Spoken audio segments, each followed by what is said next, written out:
એસીબીના police inspector Dhaduk અને તેની ટીમે તાપીના ઉકાઈ ખાતે મત્સ્ય વિભાગના કર્મચારી અને પાલનપુર ખાતે ફિટનેસ સેન્ટરના કર્મચારી આમ બંને કર્મચારીઓને લાંચના છટકામાં અબાધ રીતે ઝડપી લીધા હતા।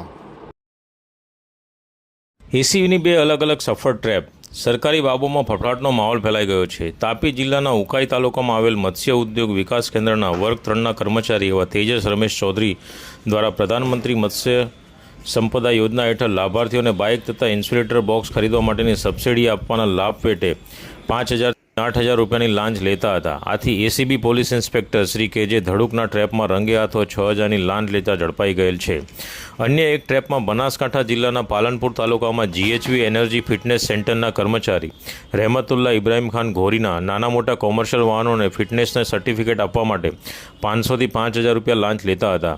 એના એક છટકામાં રૂપિયા 3,000ની લાંચ લેતા પોલીસ ઇન્સ્પેક્ટર ડી.આર. ગઢવીના હાથે ઝડપાઈ ગયેલ છે। જસ્ટિન પરેરા, આમતક ન્યૂઝ બ્યુરો, અમદાવાદ।